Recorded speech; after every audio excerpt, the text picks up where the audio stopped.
ये कहानी शुरू होती है वीरानपुर गांव से, जिसका सिर्फ नाम ही वीरान था। बाकी गांव में हर तरफ हरियाली और चहल पहल थी। रोज की तरह अपने घर पर बैठा चिंटू टीवी देख रहा था। मम्मी देखो ना, ये टीवी में मोमो दिखा रहे हैं, मुझे मोमो खाने हैं। पहले तूने नूडल्स देख लिया और नूडल्स खाने की जिद करने लगा। महेश भैया के यहाँ से नूडल्स खिला देती हूँ तो अब तुझे मोमो चाहिए। नहीं मिलेंगे मोमो, हर रोज एक नई फरमाइश। नहीं दोगी मोमो तो खाना नहीं खाऊंगा। हाँ तो मत खा खाना, शाम में जब तेरे पापा आएंगे तो तुझे खुद ही खिला देंगे। कुछ देर तो चिंटू नाराजगी में अपने घर के बाहर अपने दोस्तों के साथ बैठा रहता है। फिर बेचारे को भूख लगती है। बहुत भूख लग रही है। हाँ तो जाना चाची से माफी मांग ले। वैसे भी हमारे गांव में कहाँ कोई मोमो वाला है, और चाची कौन सा तुझे पैसे देने से मना करती है। शाम को 20 रुपए लेके महेश चाचा के ठेले के पास आ जाना, मस्त चाउमीन खाया जाएगा। ये भी नहीं होने वाला, क्योंकि महेश चाचा 1 हफ्ते के लिए अपने गांव गए हुए हैं। चिंटू अपने घर के अंदर जाने के लिए उठता ही है कि तभी उसे एक आवाज सुनाई देती है। चीज मोमो वाली, सीधा दार्जिलिंग के मोमो आपके घर, आइए आइए। पारो की आवाज सुनकर सभी बच्चे अपने घर वालों से मोमो खरीदने की जिद करने लगते हैं। मम्मी जल्दी बाहर आओ, देखो मोमो वाली आंटी आई है। भगवान ने उन्हें मेरे लिए ही भेजा है। आ भी जा सीता, देखते हैं क्या चीज है। तेरे जीजा जी एक बार गए थे शहर, बता रहे थे बड़े टेस्टी होते हैं ये मोमो। सीता के साथ साथ बाकी औरतें, बच्चे और मर्द भी पारो के ठेले के पास आ जाते हैं। सिर्फ 30 रुपए में फुल प्लेट मोमोज, पूरे 12 पीस, वो भी चटनी के साथ। किसको किसको चाहिए? पहले मुझे आंटी, पहले चिंटू खाएगा। चिंटू के साथ बाकी बच्चे और बड़े भी एक एक प्लेट मोमोज ले लेते हैं। अरे वाह, ये तो बड़ी स्वादिष्ट चीज है। हाँ भाभी, पारो सभी की सेहत का ख्याल रखते हुए खाना बनाती है। चावल के आटे के मोमो है ये नहीं कि चाउमीन की तरह मैदा इस्तेमाल कर लिया। फिर तो तेरा काउंटर खाने के लिए पक्का। अब हर शाम सभी पारो के ही ठेले पर जाते हैं और मोमो का मजा लेते। 1 हफ्ते बाद महेश चाउमीन वाला अपने गांव वापस लौटता है और वो देखता है कि उसके चाउमीन लगाने की जगह ठीक बगल में पारो मोमो बेच रही है। यहाँ से अपना ये ठेला लेकर कहीं और लगा ले। ये गांव महेश का है, यहाँ सभी सिर्फ महेश के चाउमीन ही खाते हैं। हाँ वो पहले की बात है भैया, अब तो सभी पारो के मोमो के दीवाने हैं। 10 मिनट रुकिए, सब पता चल जाएगा। 10 मिनट बाद जैसे ही शाम ढलती है, ग्राहक का आना शुरू हो जाता है, पर कोई भी महेश के ठेले पर नहीं जाता। अरे चिंटू बेटा, हम गांव से वापस लौट आए हैं, आओ चाउमीन खाओ। नहीं चाचा, अब हम तुम्हारा चाउमीन नहीं खाएंगे, हम तो पारो आंटी के मोमो खाते हैं।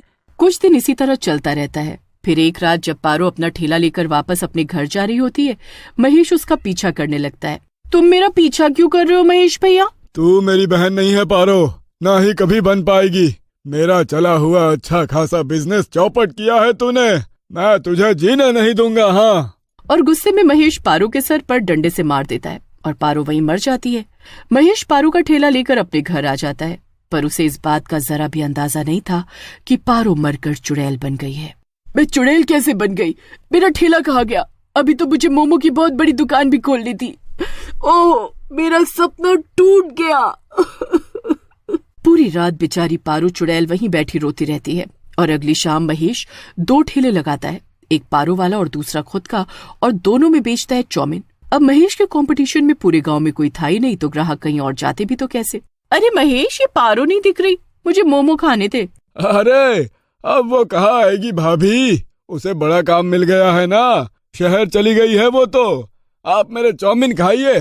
पारो के कस्टमर सिर्फ और सिर्फ पारो के मोमोज खाएंगे, सिर्फ पारो के।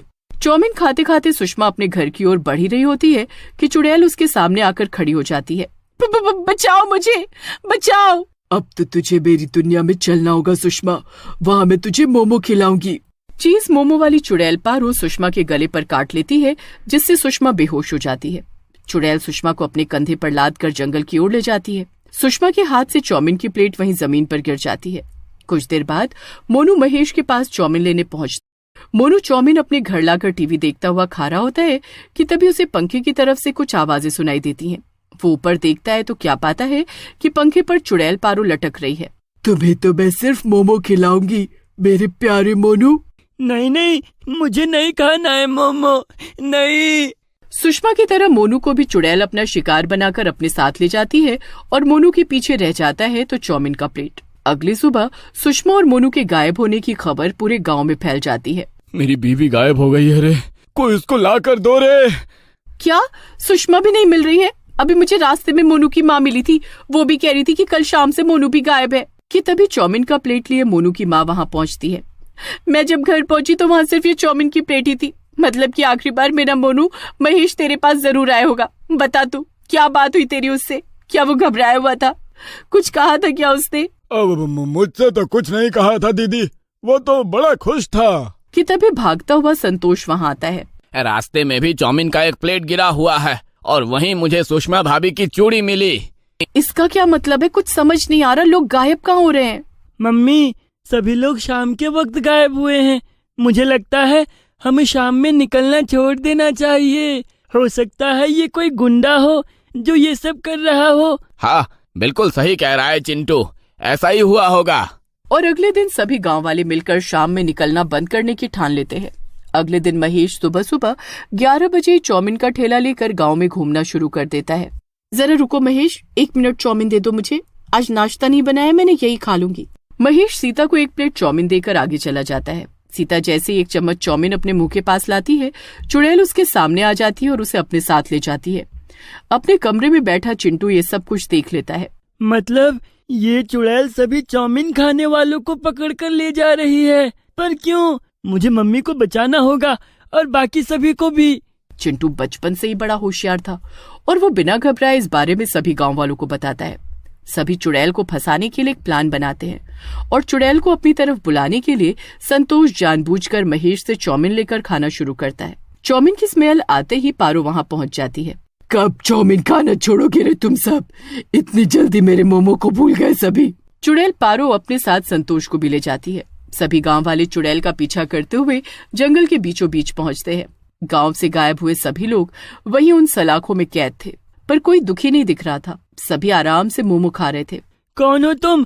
छोड़ दो मेरी मम्मी को। नहीं छोड़ूंगी, मैं किसी को नहीं छोड़ूंगी। ये सभी चाउमीन पसंद करते हैं, मैं इन सबको मोमो खाना सिखा रही हूँ। पहली बार ऐसी चुड़ैल देखी है। कौन हो बहन तुम? मुझसे क्या पूछ रहे हो? पूछो महेश से, जिसने मुझे इसी जंगल में मारकर फेंक दिया था। मैं चीज मोमो वाली पारो हूँ। एक रात अपने कंपटीशन को खत्म कर दे, इसने मेरा पत्ता साफ कर दिया क्योंकि मेरे मन की इच्छा अधूरी रह गई थी। मैं चुड़ैल बन गई। उस दिन मैंने सोचा कि जब भी ये धोखेबाज किसी को चाउमीन खिलाएगा मैं उसे गायब कर दूंगी ताकि सबका इल्जाम महेश पर आ जाए और तुम सब उसे गांव से निकाल दो, पर ऐसा कुछ नहीं हुआ। लोगों को मोमो खिलाने से मुझे खुशी मिलती है, इसीलिए मैं सभी को यहाँ लाने लगी।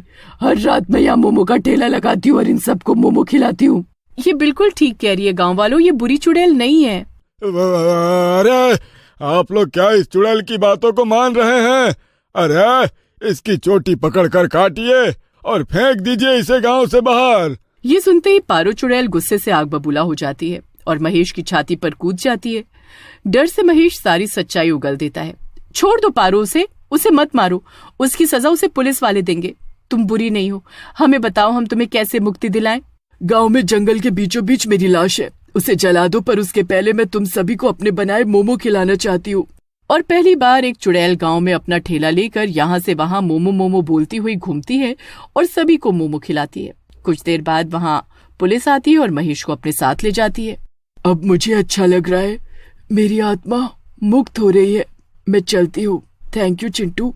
पारो चुड़ैल की आत्मा आसमान की ओर जाती हुई गायब हो जाती है और वीरानपुर गांव फिर से खुशहाल हो जाता है।